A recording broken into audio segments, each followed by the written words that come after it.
Extra! Get your evening paper. Big plans for the new theater. Read all about it.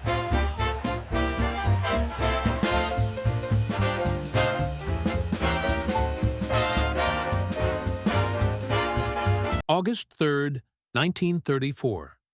The night Bumpy Johnson walked into the Savoy Ballroom with nothing but a briefcase and walked out owning half of Harlem. Dutch Schultz thought he had won. He'd been quietly buying up legitimate businesses in Harlem for 6 months. Laundromats, barbershops, restaurants, all fronts for moving his money. All squeezing out the black entrepreneurs who'd built them. By summer, Dutch controlled the commercial heart of 125th Street. He hadn't fired a single shot. Didn't need to. Money talks louder than bullets. But Dutch made one critical mistake.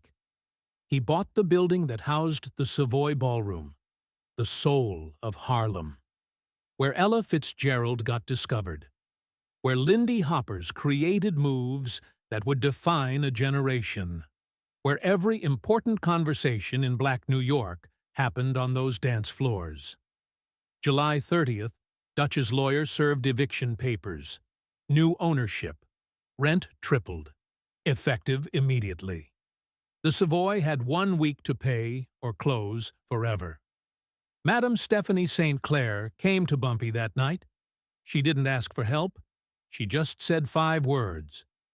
"We can't lose the Savoy." Bumpy looked at her and nodded once. That was enough. Here's what everyone expected. Bumpy would threaten Dutch's men, maybe burn down one of his warehouses, start a war that would get people killed, and the Savoy closed anyway. Here's what Bumpy did instead. He put on his best suit and made phone calls. Lots of phone calls. August 3rd, 7 p.m. Dutch Schultz sat in his new office above the Savoy. He'd never actually been to Harlem before buying half of it. Thought it was beneath him.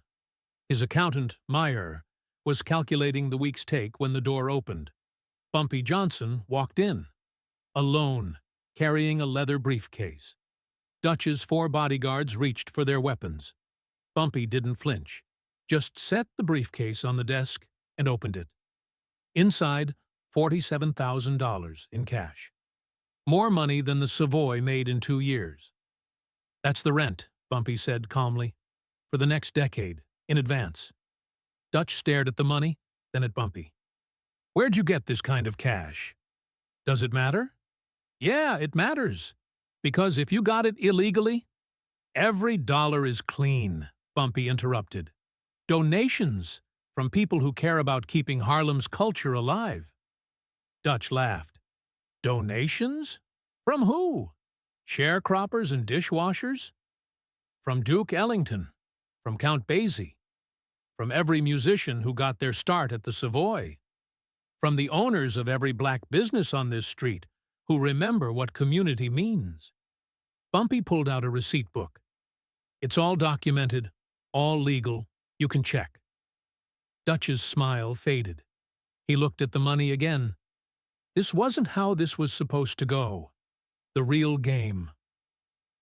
"Here's what's going to happen," Bumpy continued, his voice even.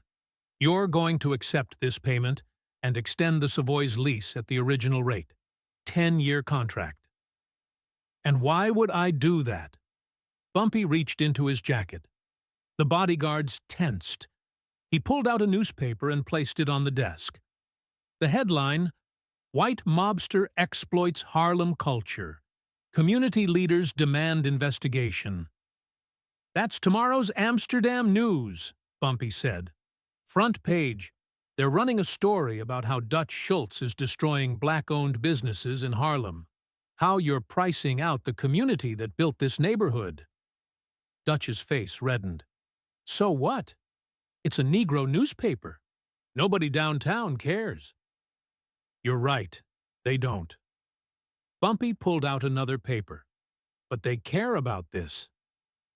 The New York Times. A draft article about organized crime using legitimate businesses for money laundering. with Dutch Schultz's recent Harlem acquisitions as the primary example. How did you— I know people, Bumpy said simply. Reporters who care about the truth. Federal agents who've been watching you for months, waiting for the right moment. Politicians who need a win against organized crime before the election. He leaned forward. You wanted to buy Harlem quietly. That option's gone. Now you have two choices. Take this money, sign a fair lease, and walk away. Or deal with every newspaper, every federal investigator, and every reform politician in New York, making you their #1 target. The room was silent, except for the muffled sound of jazz drifting up from the ballroom below. Dutch stared at Bumpy for a long time. You know what this is? This is extortion. No, Bumpy corrected. Extortion is what you did to those business owners. This is negotiation. Dutch's bodyguards waited for the signal. One word, and they'd put 3 bullets in Bumpy Johnson. But Dutch was thinking. Really thinking. A war with Bumpy meant attention. Attention meant federal investigations. Investigations meant prison or worse. And for what? Some ballroom in Harlem he'd never even wanted until his accountant suggested it? Dutch picked up a pen. 10 years, original rent. But I keep the building. Agreed. They shook hands. The deal was done. As Bumpy turned to leave, Dutch called out, Johnson, how'd you really get that money? Bumpy paused at the door, allowed himself a small smile. I told you. Donations. What Dutch never found out. Bumpy had called in every favor he was owed across Harlem. The church took up a special collection. The numbers runners contributed a percentage. The jazz musicians played benefit concerts. Every barbershop, every restaurant, every family with $1 to spare gave what they could.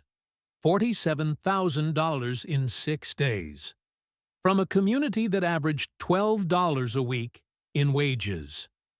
That's what Dutch Schultz never understood about Harlem. You can buy buildings. You can't buy people's willingness to fight for what matters. The Savoy Ballroom stayed open until 1958. 24 more years of music, dancing, and history. Bumpy Johnson never talked about that night publicly. Didn't need to. Everyone in Harlem knew. Years later, a young reporter asked Bumpy what his secret was. How did he win against someone like Dutch Schultz without firing a shot? Bumpy thought for a moment, then said, Dutch thought power came from fear. I knew it came from respect. He had money. I had a community. Money runs out. Community doesn't. August 3rd, 1934. The night one man with a briefcase proved that sometimes the smartest move isn't the most violent one. Sometimes it's just knowing what's worth fighting for.